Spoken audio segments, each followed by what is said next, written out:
Welcome to my channel. Please like this video and subscribe for more stories. I was perched on the swings observing a spider construct its web at the base of a children's slide in the park. There were only a few moments left until a new day began. The spider moved back and forth across the slide, weaving its web. I was captivated by the complexity of the web, all created in a single night. The spider appeared to have a strategy to capture prey and thrive. Certainly, the strategy might not be flawless, but taking risks is essential for success. I'm rooting for the spider. My plan might seem as trivial as the spider's, but I have one too. Only spiders and crickets could hear me speaking. Today is Monday, the initial day of my plan. If all goes well, we'll witness the final outcome by day's end. My name is Blake Fall. I married Sean soon after we graduated from the University of Michigan. We both secured jobs in the suburbs of Detroit. Our history wasn't filled with thrills. We were ordinary college students who dated others before returning to each other. I'm somewhat insecure, which leads to jealousy. I can be unpleasant to Sean if I disapprove of her attire or conduct in public, sometimes criticizing her openly. Not that she is unaware we have repeatedly discussed actions and their repercussions. Despite my shortcomings, Sean consented to marry me. No problems there, right? Sean and I are enthusiastic shooters. We have completed numerous courses: defensive pistol courses, a basic pistol course, and those necessary for a concealed carry license. We participate in shooting competitions at indoor ranges. Sean has earned the Annie Oakley Award for Best Female Shooter more than once. I'm not as skilled, but I enjoy it enough. Most of Detroit's suburbs offer excellent living conditions, though there are areas where feeling secure is easier knowing she's cautious and armed. We continue to attend numerous sports events: football, basketball, and baseball. In high school, I played all three sports, but in college, I concentrated on academics. I lacked the talent to compete at the university level. Last Thursday, it seemed like forever to get home. I perked up when Greg, my colleague, slammed his fist on the desk. "How do you know, Greg? I'm checking the traffic camera at the crossroads of Highway 7 and 82. There's a pickup overturned, and atop it, a car. They won't clear that mess tonight. It's a spectacle." I walked to Greg's office and glanced at the screen. My stomach churned as I saw the paramedics attend to a woman, her head bandaged. At least I thought it was her. She has a distinctive tattoo from her shoulder to her wrist on her left arm. The figures on the camera were too small to confirm if it was her. It appears she missed her flight to Chicago yesterday. The overturned truck seemed familiar. "Can you capture some photos of the accident? What are you looking for?" "I think I recognize that truck. I need to recall where I've seen it before, but it's familiar." Greg recorded the footage and sent it to me after zooming in. "I'm nearly certain it was Shan. Yesterday's phone call was utter fabrication. She claimed the flight was smooth, the room nice, meetings went well, and that she missed me. She mentioned that tomorrow would be challenging, and she'd have a late flight, so I shouldn't wait up." On the drive home, I was utterly distracted. How did they deceive me? How did I recognize that truck? I have no clue. The blue and yellow stripes on the truck haunted me. Shan called around 7 p.m. "Hi baby, bad news. My taxi to the airport was in a crash. I'm fine, but got a deep cut on my forehead. Long story short, I missed my flight. I'll let you know when I land. I love you. Call me." My heart has been pounding since I first saw that photo. Betrayal tightens my stomach. Flames roar in my ears. No matter how much I tried, I couldn't eat. The unfolding emotions were unbearable, realizing my marriage was a farce. I yearned for retribution against both Shan and her alleged lover. I spent the subsequent hours scouring the house, trying to unearth something. Not knowing exactly what I was searching for was disheartening. Boiling rage fueled my search, yet nothing piqued my interest. Next, I examined the credit card statements. Since Shona travels at least twice a month, I assumed there would be some hints in her spending. In a way, I was correct. Matching her trips with credit card use, every alternate month during one of the trips, there was no credit card activity. These trips only had a parking fee at the airport as the exclusive expense. She utilizes her business credit card for tickets, hotels, and travel. Everything else is charged to her personal card, and she files expense reports. Should I assume she paid in cash or simply didn't eat on those trips? What I saw on the traffic camera suggested she was enjoying 2-day getaways with her lover, disguised as business trips. I needed to uncover more. It wasn't difficult. I planned to request a copy of the accident report. Shauna maintains a filing cabinet with her crucial documents. I wondered if her expense records were stored there. She's very organized. It took only a few minutes to locate the correct folder and another minute to verify that the trips without credit card use were not listed on her expense reports. I felt like having a drink but knew better. Does the duration really matter? Not really. It was a cold and calculated betrayal. My revenge will be as profound as her deception. Regarding the divorce, I'll be fair. Considering my options, she'll receive her 50%. We have a prenup, so yes, she'll receive her 50%. I found it tough to sleep, and coffee took longer to wake me up in the mornings. When I turned on my phone, there was a message from Shauna saying she'd be home later today. I went to work without calling back and started looking up divorce advice online. I checked our joint accounts. I'll need to open a new account just in my name with the brokerage. It was somewhat more complicated as positions couldn't be moved, so I sold enough to reach the 50% mark. I'll withdraw and transfer my half when the time comes. I chose not to inform any friends, family, or colleagues about the impending divorce. At lunch, I obtained a copy of the police report on the accident. Now, there was no doubt she was listed as a passenger in the pickup truck. I didn't recognize the truck owner's name, Ray Strano. I still wondered how I knew that truck. At least now I had her lover's address. It was 3 blocks from our home. A quick online search provided an address record. The lover co-owned it with Jill Strano, likely his wife. Other websites offered some personal information about both Ray and Jill. It seems they all attended school together with Shauna. When Shauna called at the end of the workday, I decided it was best to answer, or she'd suspect something was up. "You're back. I've been trying to reach you since yesterday evening. Is everything okay?" I found out my phone was off this morning and again around noon. I should check it out. How was your trip? Everything was fine until the taxi ride. I'll need to apply makeup to hide the cut on my forehead. Want to invite a girl for dinner? Of course, though I'm not very hungry. Pick a place, and I'll meet you there. I drove a long way to the restaurant and passed by the Strano house. I didn't see the truck parked outside, but a Michigan University flag hung from the porch. It clicked for me then. That's the truck we see at Michigan football games in Ann Arbor. That's why it has blue and yellow stripes. During dinner, I tried to behave normally, but Shauna could tell something was off. She asked, "Is something bothering you, Blake? You seem very distracted today. I have a lot on my mind.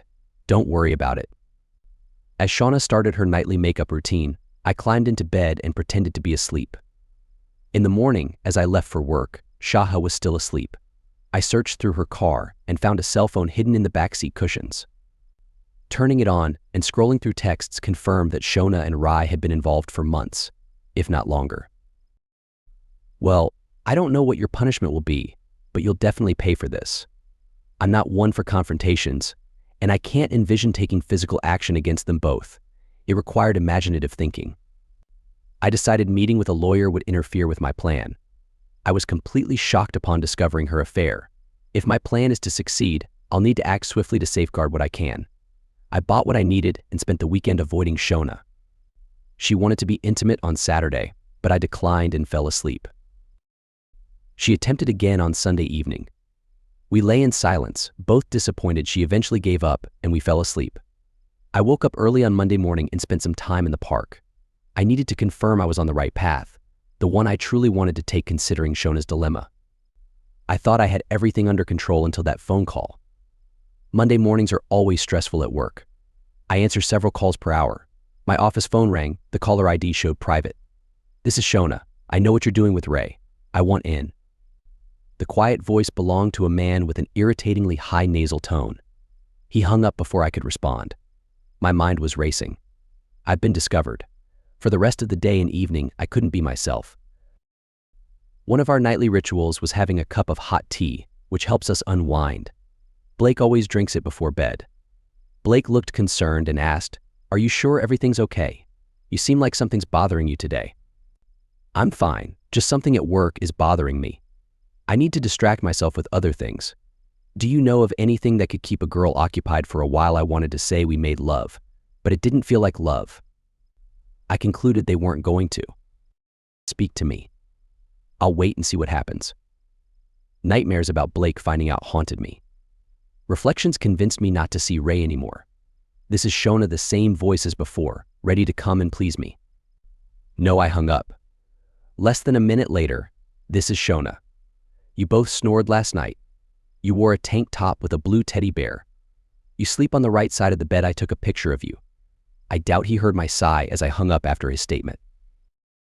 When I found my car after work, a small envelope was pinned under the windshield wiper. I cried for 30 minutes after seeing the picture of myself taken last night. He was in my bedroom. I felt violated. What had I gotten myself into? That evening at home, I focused on paying bills and organizing receipts. How did he sneak in here in the middle of the night? Is he Ray's friend? Is he Ray's friend? Is this Ray's enemy? That voice is unfamiliar to me. I would remember that annoying sound. Blake, do you think we can lock the outside doors? I think so. Why do you ask? I just heard about some recent break-ins. I don't want anyone breaking into our home while we're here. I'll add it to our to-do list. I didn't sleep well because every little noise the house made scared me. In the morning, I had a hard time getting myself together. My nightmare continued. This is Shona, the voice which I was so afraid of. Nice pajamas last night, ready to be my woman. Who are you? What do you want? You know what I want. Yours or mine. Come to my place. I'll just destroy you. There was no response. I asked for and got a 2-hour lunch break. I was in complete disarray. Who can I turn to? I kept my affair with Rye a secret from everyone. That's wrong, isn't it? Except from everyone, at least one stalker. Blake and I made love again. Now I wonder if he knows anything. I was so consumed by Rye that I probably missed out on my own personal life at home. Lack of sleep is starting to catch up with me. Blake, I think I'm getting sick. I'll sleep in the guest bedroom so you won't get anything. No. I like the firmness of the guest bedroom's bed. I'll sleep there, Blake. I've been having nightmares. I'll keep a gun with me at night. Warn me before entering the bedroom, okay? I don't need someone like Annie Oakley surprising me. How about I add a lock to the bedroom door? I'll put it on the to-do list. Sleep well now. I'm really curious if Blake knows something. Why the sleep well? He used to always end his goodbyes with love you. When was the last time I heard love you? After Blake went to the guest bedroom, I placed a chair against my bedroom door. I set some trinkets on the windowsill and tucked the gun under Blake's pillow, hoping if my stalker showed up tonight, he'd make enough noise to wake me, and I'd confront him. This is Shona. Well, I dropped by, but no one confronted me. Beautiful trinkets. I took a few of them.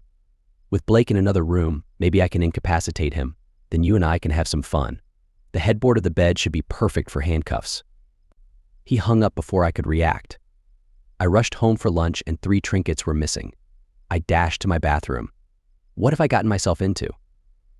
If I go to the police, Blake will find out about my affair. What choice do I have? I have to tell someone. I'm not going to be a target for some fools. Rye wanted to meet tonight, but I declined. I have a disposable phone that I keep in the car, and I use it to communicate with Ray. I told him we need to cool off for now. His text indicated he wasn't happy with this decision. I don't know if this guy found me following Ray. I'm so scared and confused. Should I just accept his offer? Where is this going to end? Maybe I should tell Blake and ask for his help. My poor performance at work was noticed by my immediate boss. I received the standard pep talk. It was so awkward. I've never needed this before. As I walked to his office, I felt him watching me, and I heard giggles.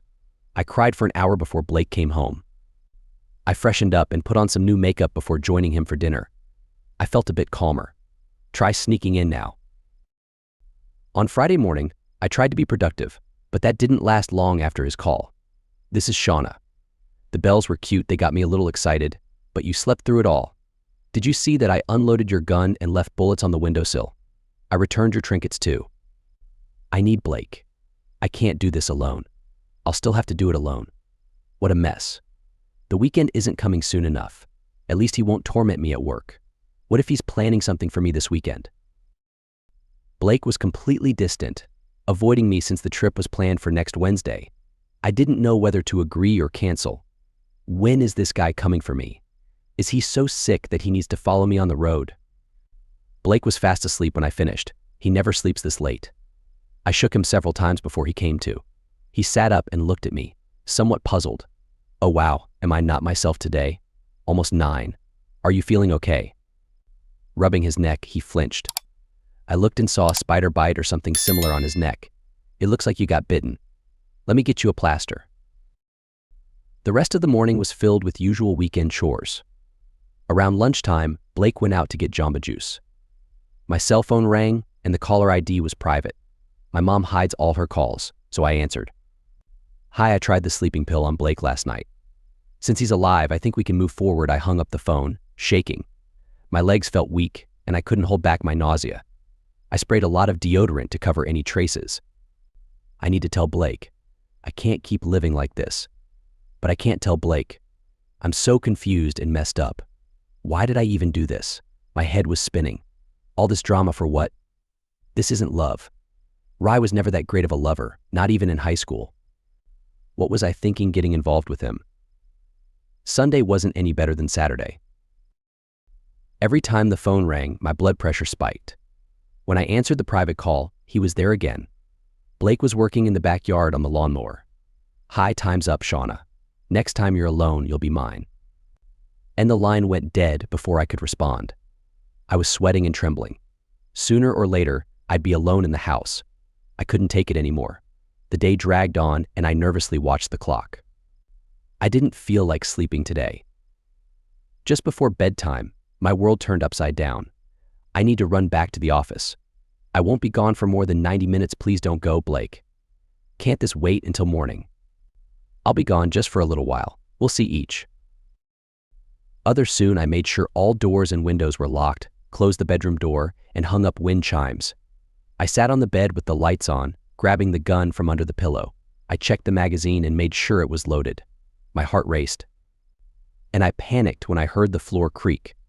I hesitated, hanging the gun at the door and window when the doorbell rang. I fired. I heard a noise and shot again and again and again. The door swung open. And a person dressed in black fell face down. I was shaking and realized I had wet the bed. I was trembling so much that I could barely use my phone. What happened? I think I just killed someone in my house. I have a gun, and I'm scared to go near him. Try to stay calm. Ma, I am. Can you give me your address? 5 minutes later, although it felt like hours had passed, the first patrol car arrived. A minute later, the ambulance and several paramedics arrived. Within half an hour, the place was swarming with police. I wanted Blake. I needed Blake. Where was Blake? In our state, there's the do-it-yourself law. Uninvited guests in your home. Dispose of them as you see fit. If an uninvited guest died, the case was closed. Paramedics quickly took the man to the hospital. He was alive. Blake is sitting and waiting. I told Shauna I was going to the office. In the garage, I put on gloves. I found Shauna's disposable phone in her car, copied the message that angered me earlier, and sent it to Rye. It hadn't changed, just like months ago. The timestamp was almost identical to back then. I put her phone back where I found it. I turned onto her street and waited until the only light in her bedroom came on. I had to wait only a few minutes. I returned and unlocked the front door.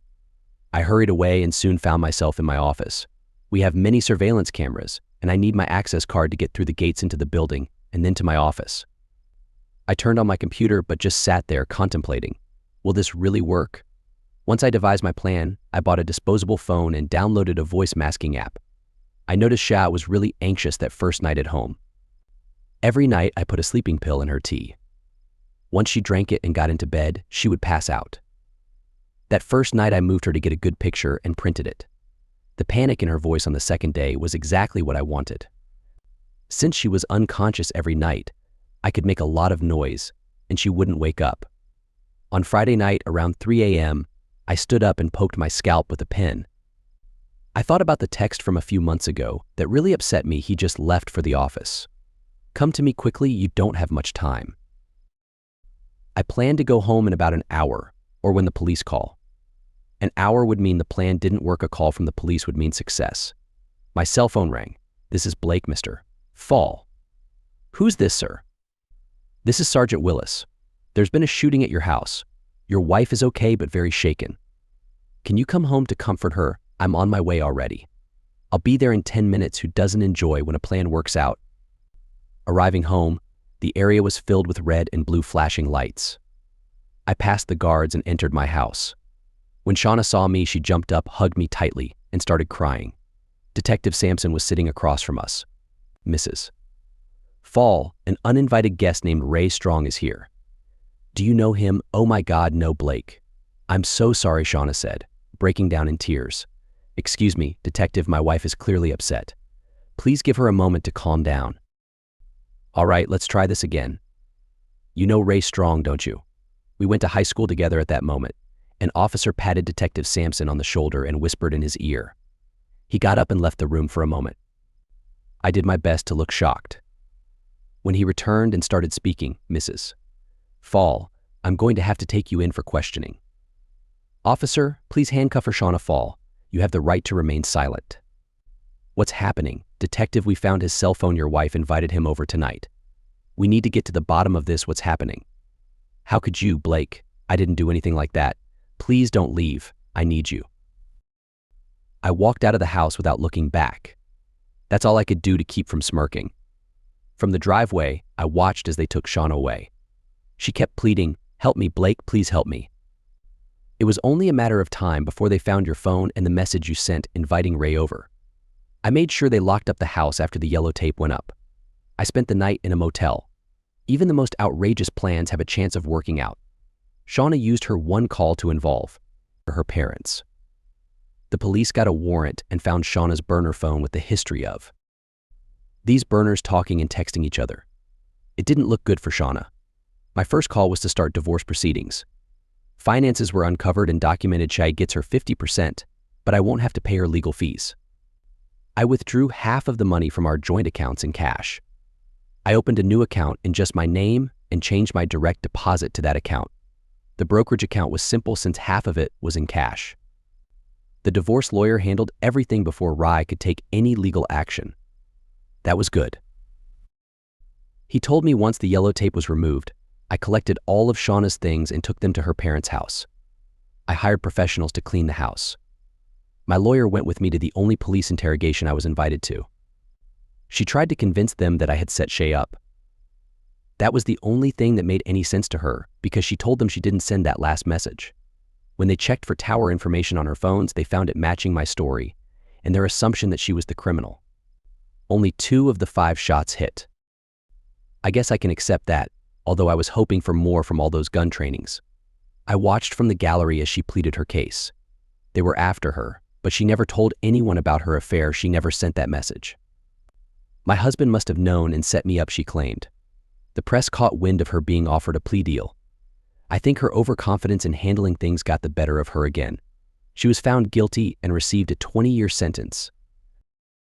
I didn't wait for the divorce to start seeing other people. There are many fans eager to support a husband once the wife is out of the picture. Shauna's money ran out quickly while she was fighting for her freedom. I wasn't responsible for that.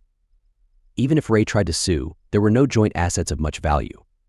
Paying a lawyer just for a moral win didn't make sense, so there was no trial. I really need help dealing with jealousy. Second story. Buzz. I'm not sure where to get advice about this. About a year ago, he cheated on me, and I've tried to move past it by setting strict boundaries and having an open phone policy. He is autistic, which makes me wonder if he just doesn't understand what's going on. Lately, I've had a feeling that something might be happening, but even though I've done regular phone checks and looked when he wasn't around, I haven't found anything. We also share our location with each other, and it always shows he's where he says he is. Tonight, I looked through his contacts for the first time and found his ex from a few years ago.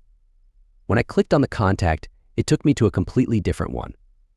Could this be because he has her blocked but didn't delete the contact? Or maybe she blocked him and he didn't delete her. Or is it some kind of glitch? Even though things have been good recently and I haven't been worried, this is making me anxious.